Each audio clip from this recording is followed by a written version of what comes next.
de 1 Jean 4. Nous avons connu l'amour en ce qu'il a donné sa vie pour nous. Alléluia. Amen. Nous avons connu cet amour. Il a donné sa vie pour nous. Il a donné son Fils unique. Il ne nous a pas seulement aimés, mais il nous a prouvé son amour avec des preuves à l'appui. Il a donné son Fils unique, comme Abraham avait fait. Et la Bible dit, nous avons connu cet amour en ce qu'il a donné sa vie pour nous. Alléluia.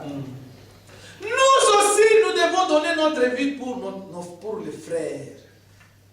Si quelqu'un possède du bien du monde et que voyant son frère dans les besoins, écoutez bien, il lui ferme sa porte et ses entrailles, comment l'amour de Dieu demeure-t-il en lui? Alléluia. Alléluia. Amen. Quelqu'un a les besoins, mais toi tu as la possibilité. Comme là je n'ai pas 100 euros, je n'ai pas 200 euros, mais toi tu en as des milliards. J'arrive, ferme. Ferme. On était des frères, mais là j'ai déjà des milliards. Ferme. Mais il était frère. Bon, moi je sais que les frères, nos frères à nous ne peuvent pas nous abandonner. C'est impossible. C'est des faux frères.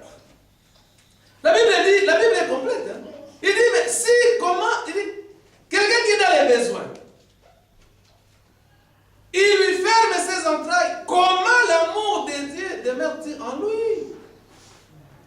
Verset 18. Petits enfants, n'aimons pas en parole avec la langue, mais en action et avec aussi la vérité.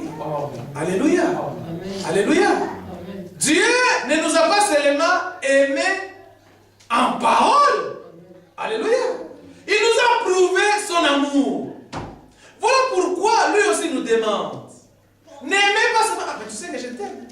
Mais dès que j'ai besoin de quelque chose que toi tu as. Ah, je m'en ferai qu'on se partage maintenant 1 euro 50-50. Non, mais ça ne va pas suffire, frère. Les enfants à la maison. Non. N'aimez pas seulement en parole et avec la langue. Vous comprenez par là, c'est la vérité. Alléluia. Oui.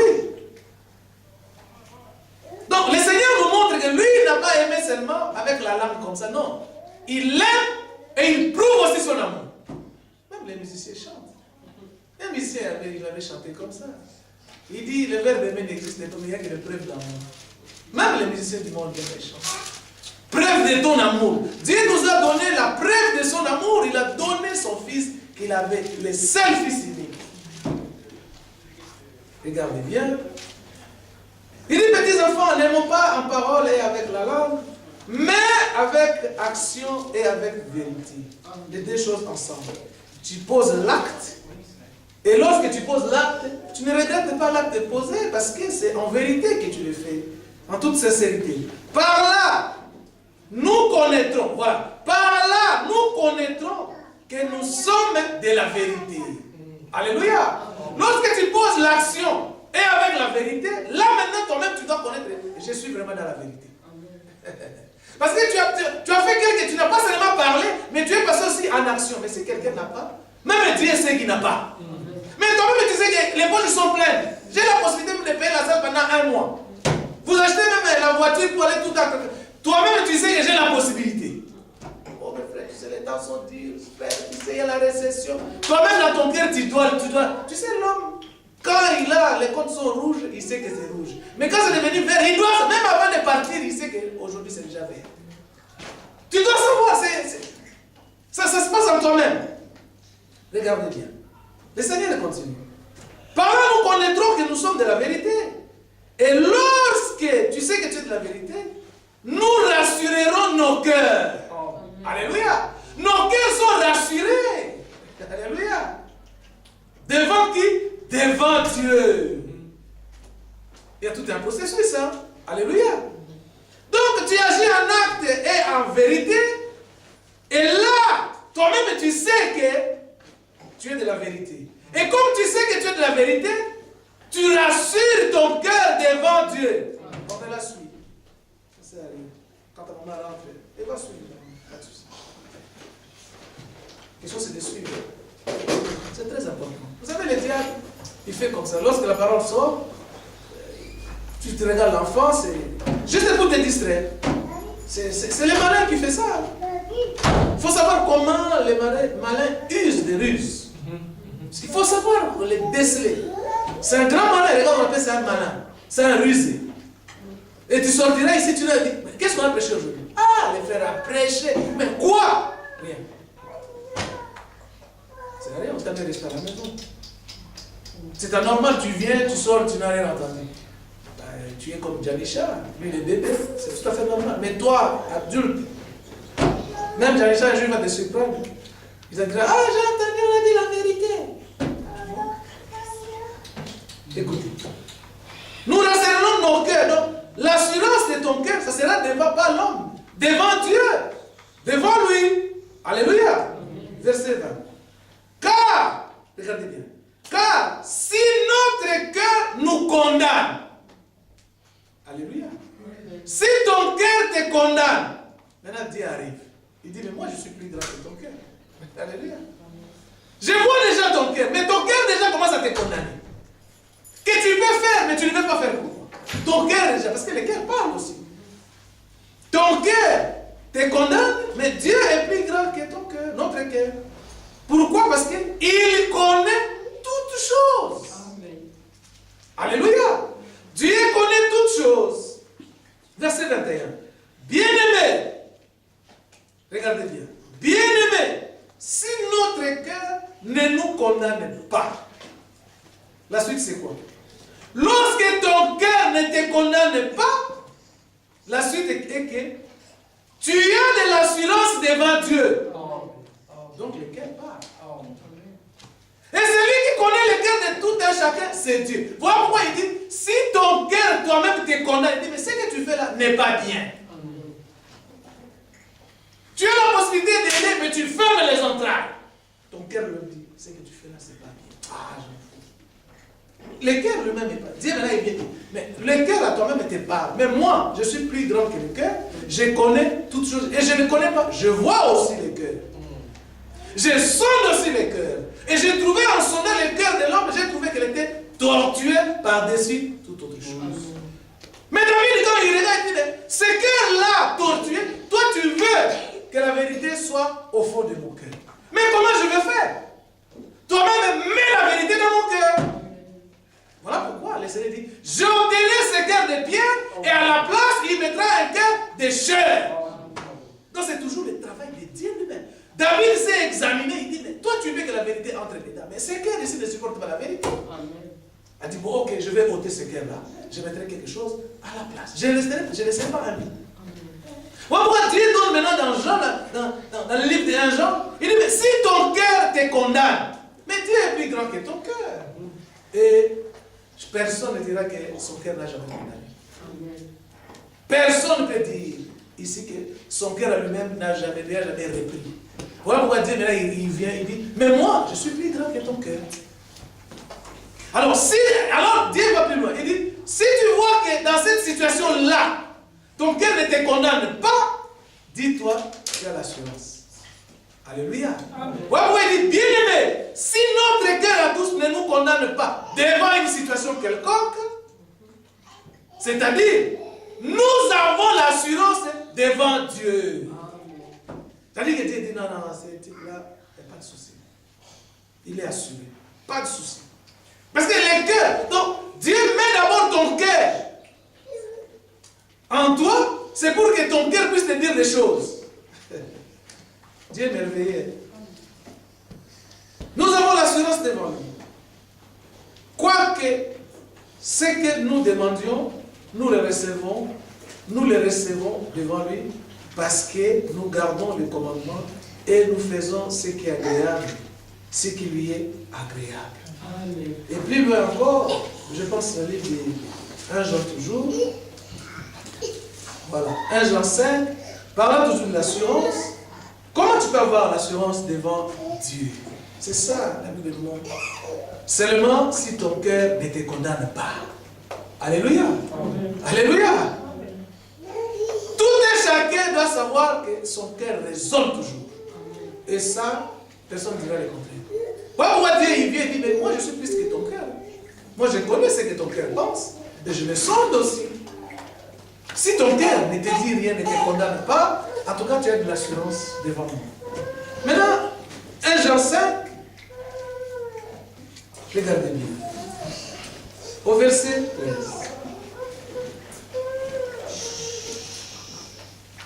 Après avoir donné les témoignages de Dieu, tout.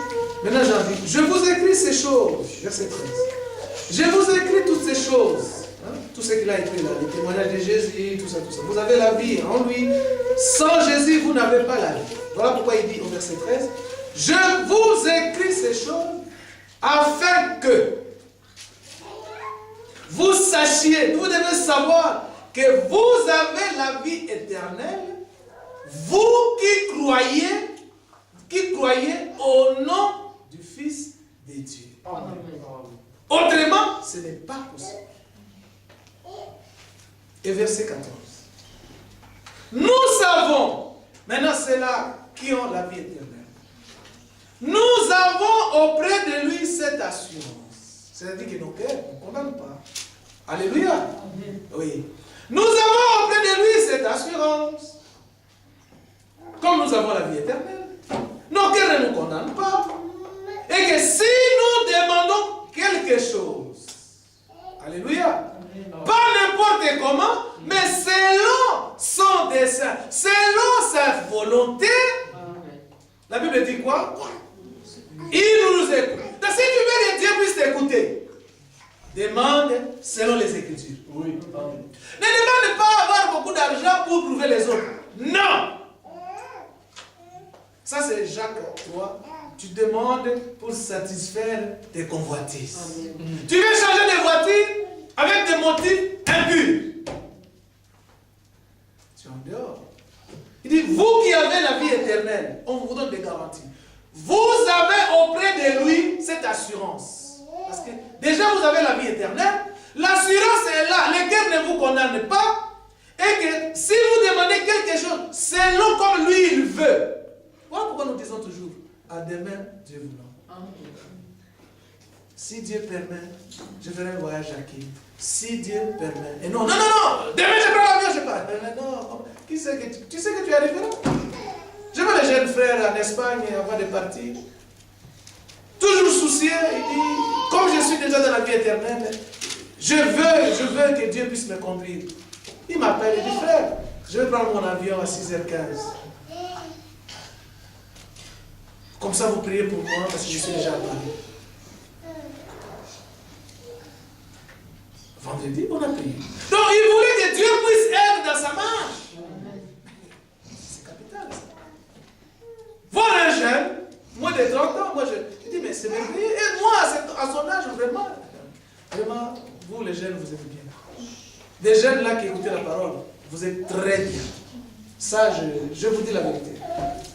Moi, à l'âge de Kevin, non. Moi, ça me surprend beaucoup de jeunes. Ce qu'il faut, je dis, mais en tout cas, ça c'est. J'ai dit, ça c'est. Vraiment, c'est. Voilà. Voilà pourquoi l'enlèvement ne devait pas se faire avant, parce qu'il y avait encore d'autres jeunes qui n'avaient pas encore cru. Comme encore, il y a encore d'autres. Voilà pourquoi Dieu écrit dans le livre de Pierre, dit, juge encore de patience. Comment tu peux juger quelqu'un, on ne lui a jamais prêché? Tu vas lui demander, voilà, on avait dit ça. Non. L'évangile que nous écoutons va arriver jusqu'aux extrémités de la terre. Personne ne dirait que non, moi je n'ai pas entendu. D'abord tu vas entendre, après on te posera la question. Déjà la Bible dit quelque part. À celui-là qu'on a donné beaucoup, le Seigneur demandera aussi beaucoup. Amen.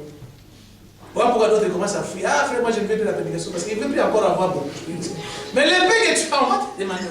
D'autres, moi je sais, d'autres commencent à dire, ah frère, c'est tellement vrai que mais, je préfère rester à la maison. Il dit que c'est vrai, mais il ne veut pas entrer en contact avec ça beaucoup du frère.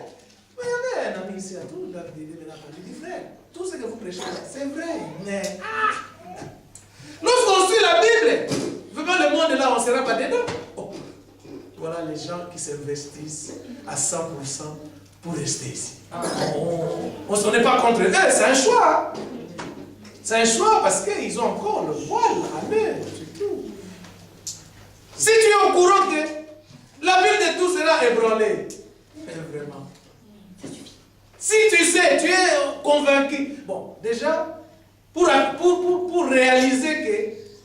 pas ébranler, il faut avoir la foi.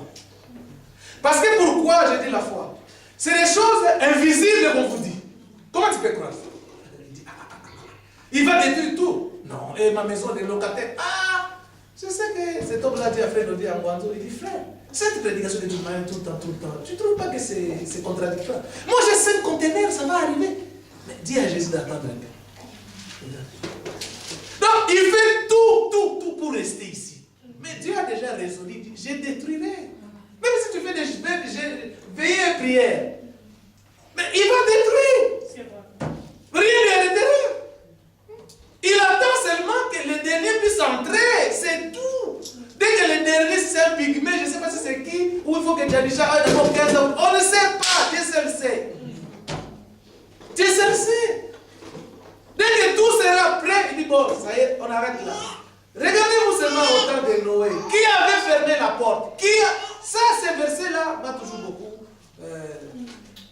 Dieu lui-même, il vient, il ferme la porte. Il savait que s'il laissait à Noé fermé, Noé va regarder, ah, mon voisin va venir, t'es gentil. Viens, Dieu lui-même vient et il bloque. Et là aussi, ça ne sera pas autrement. C'est lui-même. La Bible dit, ils seront éloignés loin de lui. Et il lui dira, mais je ne vous ai jamais connu. Mais on avait péché en ton nom. On a même... Je ne vous ai jamais connu parce que vous êtes des ouvriers d'iniquité. Comme vous avez tout fait, tout ce que vous faisiez, les démarches que vous faisiez sur ce monde, c'est pour votre gloire.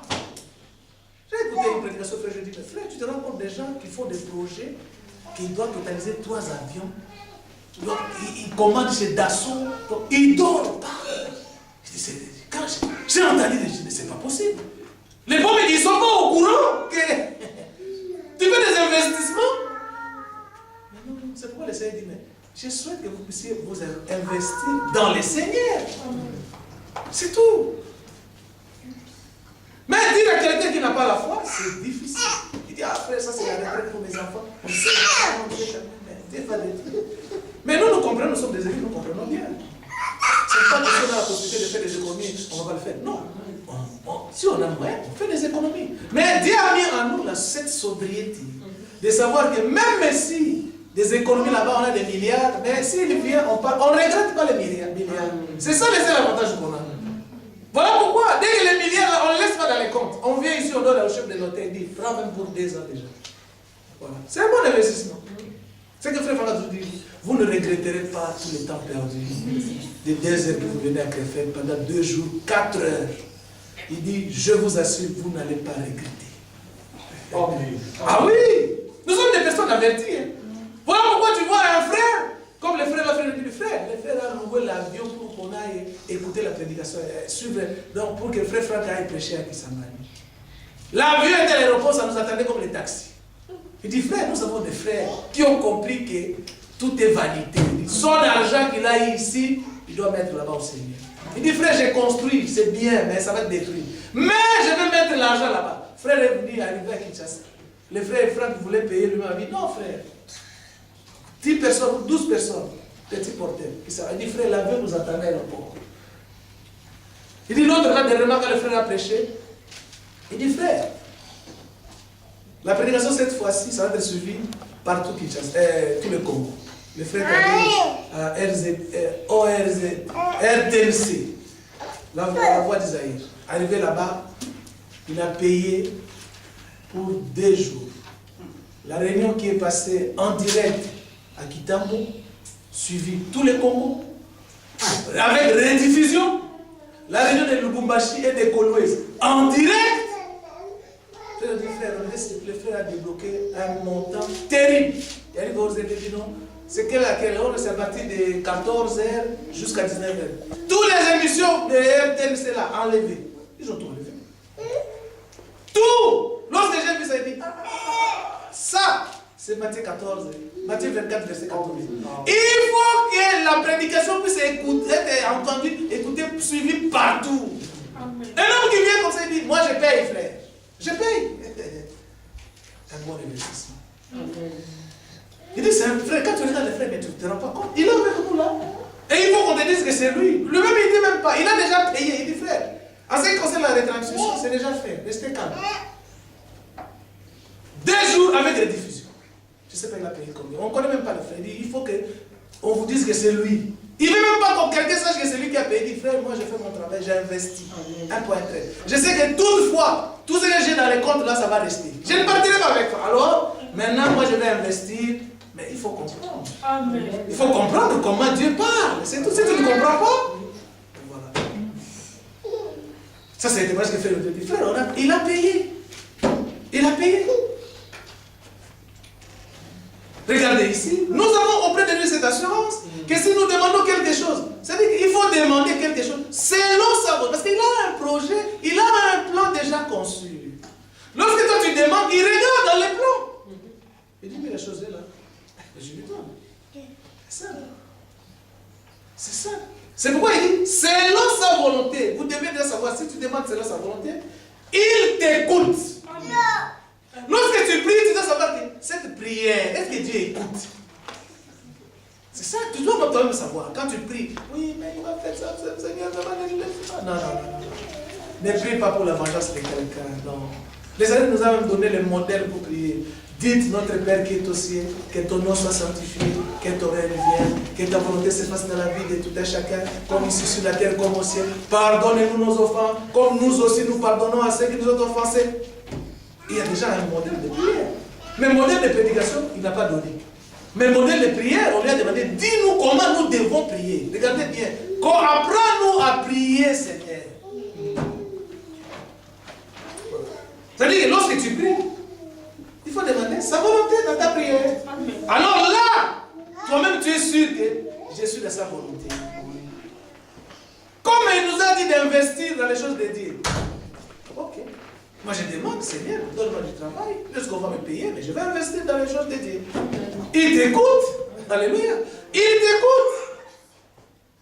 Et nous savons si nous savons qu'il nous écoute, donc pour savoir qu'il t'écoute, il faut prier selon sa volonté. Alors, si tu sais qu'il t'écoute, la Bible dit, nous savons que nous possédons la chose que nous lui demandons, quelle qu'elle soit. Quelle qu'elle soit, la Bible dit, quelle qu'elle soit. C'est impossible aux hommes, mais ici c'est l'affaire de Dieu. Il dit, chez vous c'est impossible, mais dans ma volonté c'est possible. Oui. Nous avons l'assurance qui nous écoute si nous demandons selon sa volonté. Et Hébreu nous parle encore de cette assurance. Vous allez voir que toujours concernant Hébreu 9, regardez bien. Il s'agit toujours du royaume. Comme une maman avait ses deux enfants, je pense dans Jean 20 ou 21. Ils ont d'abord ça, et puis nous allons voir cette maman-là qui avait ses deux enfants. Il voulait que l'un soit à gauche et l'autre soit à droite. C'était dans Matthieu 21. Dans Hébreu, attendez. Voilà. Dans Hébreu 10.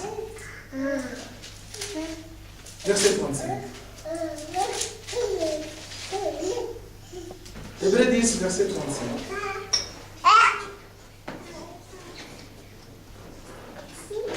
Hébreu 10, verset 35. N'abandonnez pas donc votre assurance. Alléluia. Alléluia. N'abandonnez pas votre assurance. Tu dois déjà savoir quelle est cette assurance pour ne pas abandonner. C'est ça le problème. Tu ne connais pas la définition de l'assurance. Quelle est ton assurance? Quelqu'un qui a la sécurité sociale à 100%. Comment il peut abandonner sa sécurité? Parce que s'il tombe malade, qui va payer? C'est ça, la Bible dit. Même ici, la Bible dit, n'abandonnez pas donc votre assurance. Dans cette assurance, regardez bien, dans cette assurance, est attaché quoi? Hein? Dis-la. Une grande rémunération. Une grande, pas une petite. Ne voyez pas seulement l'argent. Parce que ici, on rémunère. Non, une grande rémunération. Donc cette grande rémunération, c'est lorsque toi tu es attaché à quoi? À l'assurance. Alléluia. Oui. Cette assurance-là, regardez maintenant. Quand vous avez besoin de persévérance, afin que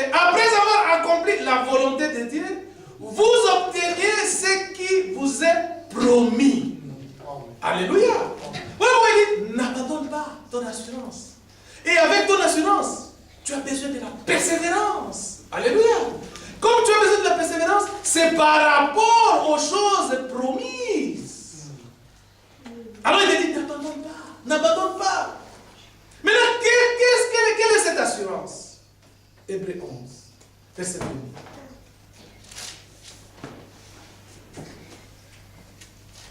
Or, la foi est-il ferme?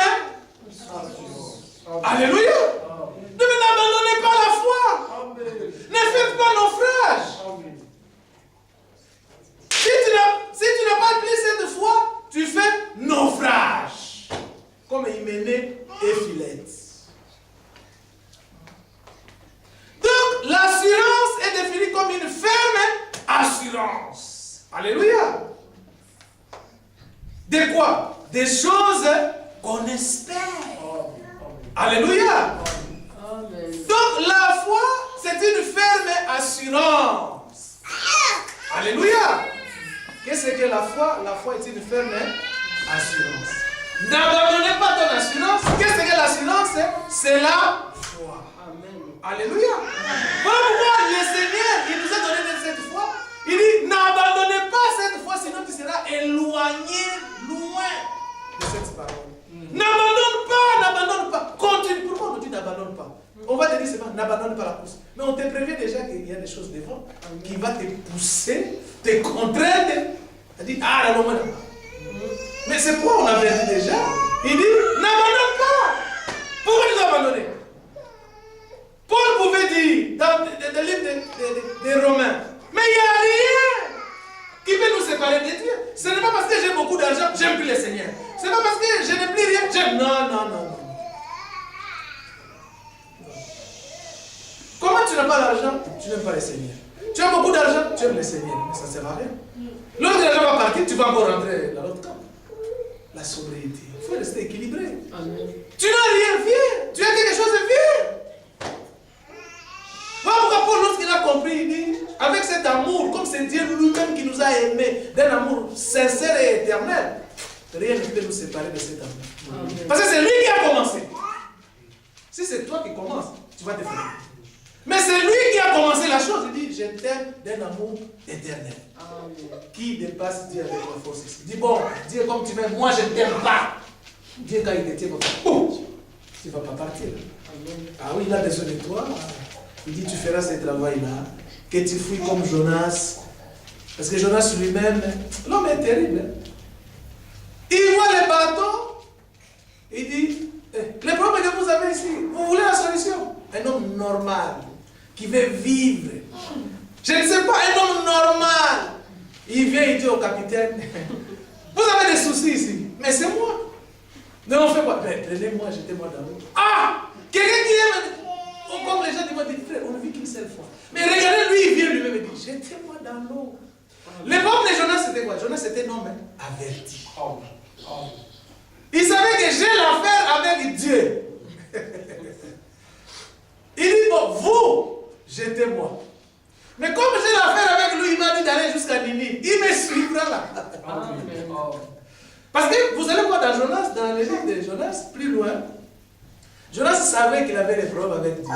Pourquoi? Parce que dans sa prière qu'il faisait dans les vents des poissons, lui-même il dit au Seigneur, je sais que je verrai ton Saint-Temple. Donc c'est là où, même quand il disait au capitaine, jetez-moi dans l'eau, il disait au capitaine, vous ne vous souciez pas de moi. Dieu parle avec les poissons, avec les pigeons, avec les ânes. Dieu parle de tous les langages. Amen. Vous, jetez-moi dans l'eau, vous allez être calme. Un homme normal. Lorsque je lis ce verset, je dis, mais un homme normal qui aime la vie. Frère, on ne vit qu'une seule fois, frère. Qui n'est parfait, tout ça. Qui est donc. Non. Voilà pourquoi il avait compris. Il dit, comme cet homme, il m'a fait les lier là. L'autre des missions, il dit, destination finale. Que tu veuilles, que tu ne veuilles pas, ça sera Ninive. Moi, je suis têtu et je ne veux pas cette autre mission parce qu'il y a trop de sorciers là-bas. Je voulais qu'on m'amène à Tarsis et qu'en plus, moi, j'ai un peu d'argent. Avec mon argent, je vais payer mon billet. Voilà quelqu'un qui se rebelle devant Dieu. Mais il se rebelle devant Dieu lui-même maintenant. Il donne la solution, il dit, jetez-moi dans l'eau, vous allez continuer votre marche.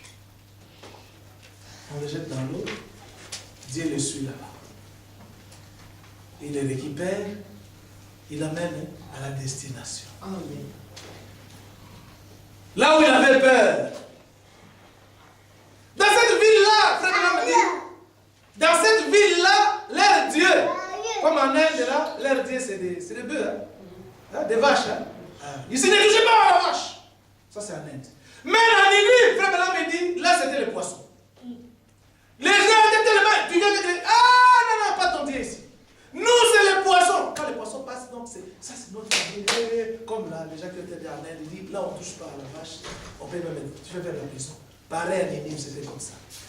Mais lorsque Jonas sort maintenant de la bouche des poissons, tout le monde croit. Amen. Il savait. Amen. Il y a des dieux qui peuvent opérer des choses comme ça. Amen. Voilà pourquoi quelque part, si nous nous soucions, c'est l'incrédulité. Amen. Voilà pourquoi avant de dormir, ils disent, Seigneur, pardonne-moi pour mon incrédulité. Amen. Ça, nous devons vraiment tous. Parce que quelque part, lorsqu'il y a, surtout quand les congés, les vides, des jours, tu vois, il n'y a rien, tu vas, vraiment, Seigneur, vraiment, si j'étais vraiment ton fils, comment? Mais comment quoi? C'est comme ça. Ça arrive à tout le monde ici, mon épouse ici. On reste là au salon, calme, la tête comme ça, moi aussi comme ça, il dit, vraiment, il dit, il y a quelqu'un qui dit, le Seigneur est au courant. Amen. On te jette des balles comme ça, quand il dit, il dit, bon, le Seigneur est au courant. Vous voyez? C'est très important. C'est très important. Vous partagez des versets dans la détresse, dans la tristesse. L'autre balance, l'autre réglage. Dieu avait dit, le temps de Moïse, c'était comme ça. Ça vous console. Alléluia. Oui. Donc, la foi, c'est une ferme assurance. Voilà pourquoi Paul nous exhorte. N'abandonnez pas cette foi. Alléluia. Amen. Plus loin, je pense que c'est dans Hébreu ou attendez, Hébreu 4. On parle encore toujours de ça. Voilà. Regardez bien. Hébreu 4, tout là, vous retournez dans là où on était, dans Hébreu 11, avant de finir, et puis nous allons prier. Verset 4, verset 1er, Hébreu 4. Regardez. Craignons donc, tandis que la promesse d'entrer dans son repos subsiste encore, qu'aucun de vous ne paraisse être venu trop tard, car cette bonne nouvelle nous a été annoncée aussi bien qu'à eux.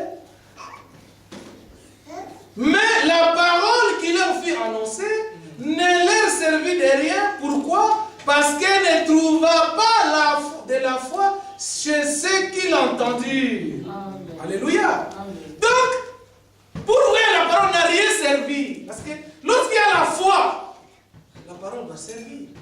Doit accepter. Parce que la foi est faite pour ça.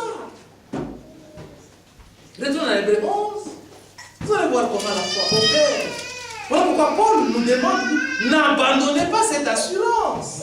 Cette assurance, c'est quoi? C'est la foi. Maintenant, la foi, c'est quoi? La foi te permet d'espérer aux choses que tu ne vois pas. Alléluia. Donc, la foi elle-même, c'est la démonstration de ce qu'on ne voit pas. Et plus loin, la Bible dit au verset 2, pour l'avoir possédé, les anciens, c'est-à-dire les Enoch et les autres. La liste est longue. Là. La liste est longue. Moïse, au verset 23, c'est par la foi. Lorsqu'on dit les anciens pour l'avoir possédé, c'est-à-dire que tu vois le verset 23, c'est par la foi que Moïse. Alléluia. Verset 30, c'est par la foi que les murailles de Jéricho tombaient. Verset 31, c'est par la foi que Rahab la prostituée. Alléluia. Amen. Verset 32, et que dirais-je encore? Car le temps me manquerait pour parler de Gédéon, de Barak, de Samson, de Jephthé, de David, de Samuel et des prophètes qui par la foi, c'est cette même assurance. Alléluia. Amen. On me dit, que dirais-je encore? Juste même Rahab, oh notre sœur, prostituée qu'elle avait, mais elle avait l'assurance en elle. J'aime beaucoup cette sœur-là. Quand même elle était prostituée, la Bible dit, témoignage, hein? Témoignage. Les anciens, quand on dit les anciens pour l'avoir possédé, et ensuite le nom des anciens. Et s'il y a des anciens, vous devez savoir, même les nouveaux, il y en a. Ah oui, nous sommes là, des nouveaux. Nous avons la foi en nous.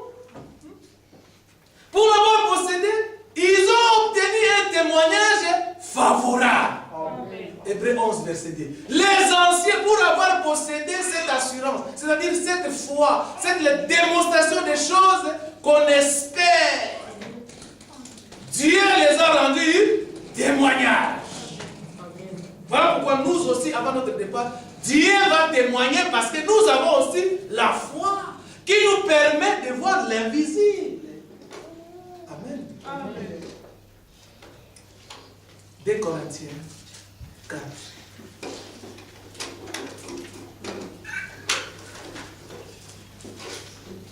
2 Corinthiens 4.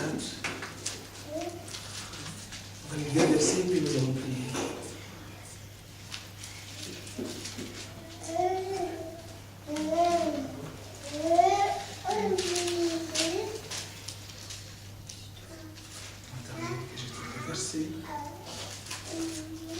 Vous allez voir comment le Seigneur travaille.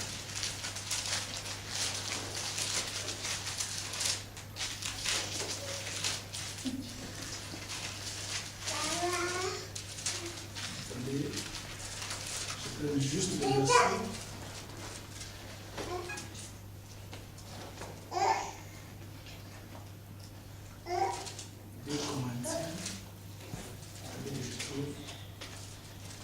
Paul nous a parlé encore des choses qu'on espère, des choses invisibles. 2 Corinthiens.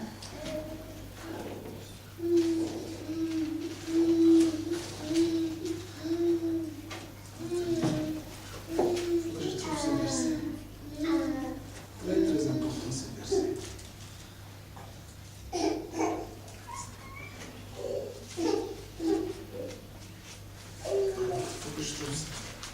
Ça va être verset 18. 2 Corinthiens 4. Oui. 4. Voilà, c'est ça que je cherchais. Voilà. Comme nous avons la foi, c'est pourquoi, verset 16, nous ne perdons pas courage. Amen. Alléluia. Amen. Oui. Nous ne pouvons pas perdre courage parce que la foi se trouve à nous. Cette assurance que Paul nous exhorte, dit, n'abandonnez pas votre assurance. Quelques-uns n'ayant pas cette assurance, la parole ne leur a servi de rien. Mais nous, la parole sert. La parole nous sert, nous fait marcher. C'est pourquoi Paul nous dit, ne perdez donc pas courage. Et même si notre homme extérieur se détruit, notre homme intérieur se renouvelle de jour en jour. Alléluia. Au verset 17. Car nos légères afflictions du moment présent, des légères afflictions, ce n'est même pas des afflictions, mais c'est des légères, des petites afflictions. Mais qu'est-ce que ça fait? Ça produit pour nous, alléluia, au-delà de toute mesure, quoi? Un poids éternel de gloire. Et donc l'affliction, c'est bien. Donc ça produit. Dieu, sa façon d'écrire, c'est terrible. Donc les afflictions que nous avons là, c'est des légères. Et l'effet que ce soit des légères afflictions, ça produit. Ça produit. C'est tout un générateur. Ça produit. Au-delà de toute mesure. Quoi? Un poids éternel de gloire. Pourquoi ça produit? La Bible dit, parce que nous regardons non point aux choses visibles, mais à celles qui sont invisibles. Alléluia. Mais Jean 14, c'est des choses invisibles. Alléluia. Mais nous regardons aux choses invisibles. Pourquoi? Parce que nous avons dans notre cœur l'assurance. Mais qu'est-ce que l'assurance? Mais c'est la foi. La foi nous permet de voir les choses invisibles. Romains 8. Et c'est là que nous devons prier. Et c'est Dieu qui a fait ça. Choses visibles, nous tous nous voyons. Mais arriver aux choses invisibles, il faut seulement nous. Ils ne sont pas nombreux. C'est là qui voient les invisibles. Ah oui. Nous voyons parce que la foi nous montre cela. Regardez bien. Verset 24. Verset 24. Car c'est en espérance que nous sommes sauvé. Amen. Alléluia. Or, l'espérance qu'on voit n'est plus quoi? Hein? L'espérance qu'on voit n'est plus une espérance. Alléluia. Ce qu'on voit, Dylan, ce qu'on voit, voilà pourquoi pour nous, il nous donne Jean 14. Il dit, vous avez la foi, je vous donne Jean 14. Je m'en vais vous préparer une place. Avec la foi, l'assurance que vous avez, la démonstration des choses qu'on ne voit pas. Amen. Vous avez la possibilité d'espérer. Voilà pourquoi il dit, ce qu'on voit, peut-on encore espérer? Mais je vois les diplômes. Mais comment je vais encore espérer les diplômes? Mais je l'ai déjà. C'est ça, frère. C'est ça que vous avez fait. Ça, on t'a promis ça. Pourquoi tu vas espérer? On t'a promis, tu l'as déjà. C'est ça. Et ce n'est pas donné à tout le monde. Regardez bien si on te promet quelque chose. Hein, quand tu en as parlé avec toi, en termes de promesses. Si on te promet quelque chose, tu vois comment ça fait? Tu attends avec... Tu attends avec assurance. Parce que tu n'as pas encore vu. En toi, il y a quelque chose qui te dit, je dois attendre parce que la personne qui m'a promis, c'est quelqu'un de correct. Ça, c'est humainement. Hein? La Bible dit que tout homme soit considéré comme menteur. La Bible dit ça. Tout homme menteur. Mais il arrive des fois, l'homme te promet, il réalise. Il dit, moi, demain, je vais faire ça pour toi. Tu espères parce que tu ne vois pas la chose. Amen.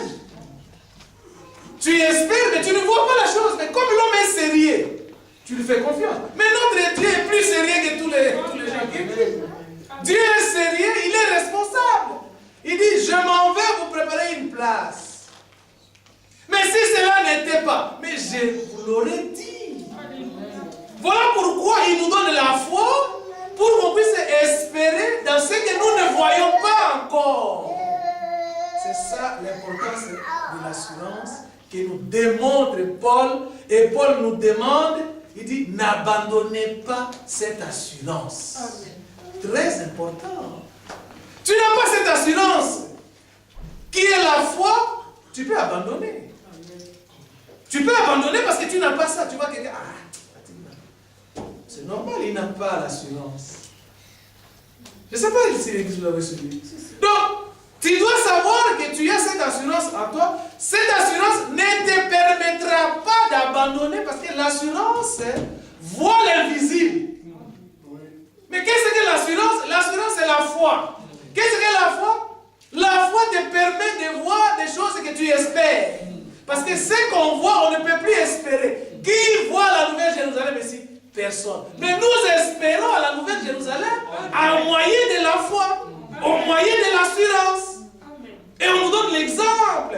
Les anciens, l'ayant possédé, ils ont reçu un témoignage agréable. On cite dans les anciens. Moïse, Jephthé, David, ceci. C'est tous les noms.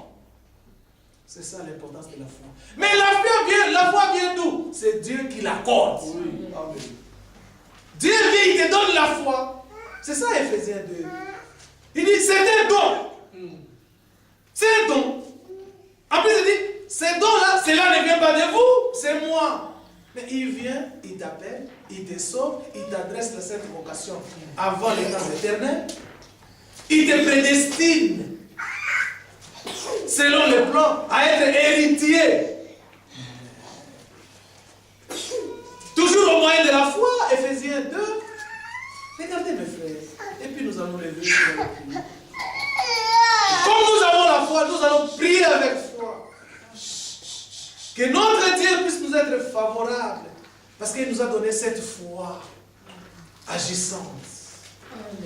Nous devons agir en action et en œuvre. Pas seulement en parole. Pourquoi? Parce que nous avons la foi. Et cette foi nous dit avance. Avance. C'est comme ça que la foi parle. Ephésiens 2. Voilà. Regardez bien. Verset 8. C'est par grâce que nous sommes, que vous avez été sauvés. Alléluia. Mais c'est ce que nous avons dit dans 2 Timothée 1, verset 9. Il nous a sauvés selon son propre dessein. C'est une grâce. Éphésiens, il marque ici, Paul écrit aux Éphésiens, il dit, mais vous les Éphésiens, mais c'est par la foi, c'est par grâce que vous êtes sauvés. Qui de vous a fait quelque chose? Dieu a résolu de te sauver. Dis merci à Dieu. Il t'a sauvé maintenant pour te perdre? Non. Il dit, je t'ai prédestiné suivant les plans. Alléluia. Prédestiné en lingala dit, ça va échouer où? Et c'est lui qui a arrangé, qui a mis cette disposition, c'est Dieu. Dieu qui est esprit, pour le mettre en application, il prend l'homme Jésus. Il dit, les desseins là, éternels que moi j'ai conçus, j'exécuterai les plans au travers de cet homme. Voilà pourquoi il nous demande avec la foi que nous avons, tout ce que vous allez demander, demandez au nom de Jésus, parce que tout est en lui. Parce qu'il dit l'exécution de son plan éternel à cet homme. Ce n'est pas qu'il prendrait quelqu'un, oh David, non. Il a pris cet homme Jésus, il dit, en lui je vais exécuter mon plan. En lui, il nous a élus. Et l'élection attachée à un but. Finalité sainte, irréprochable. Tout celui qui l'a fait. Voilà pourquoi il dit, c'est par la grâce que vous êtes sauvés. Par les moyens de la foi. Déjà par grâce. Alléluia. C'est-à-dire que tu n'as fait aucun effort. Déjà tu n'étais pas là parce que la Bible dit que c'était avant l'état éternel.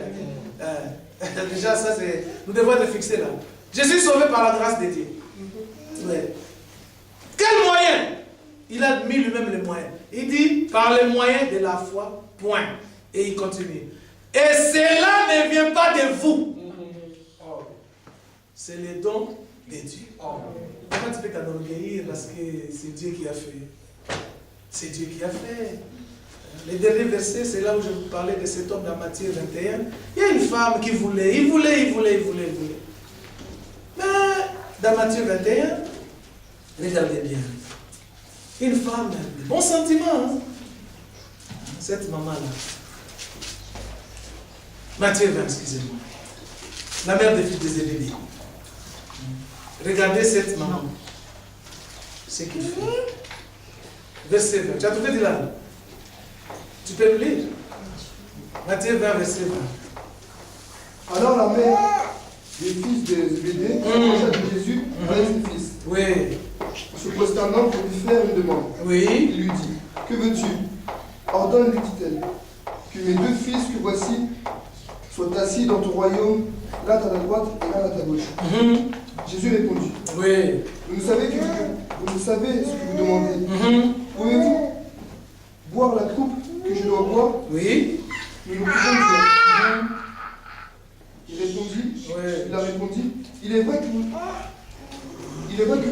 boirez ma coupe, Oui. mais pour ce qui est d'être assis à ma droite et à ma gauche, cela ne dépend pas de moi. Amen. Continue. Et ne sera donné qu'à ceux à qui mon Père l'a réservé. Amen. En ce qui concerne de s'asseoir à gauche ou à droite, il dit ça ne dépend pas de moi.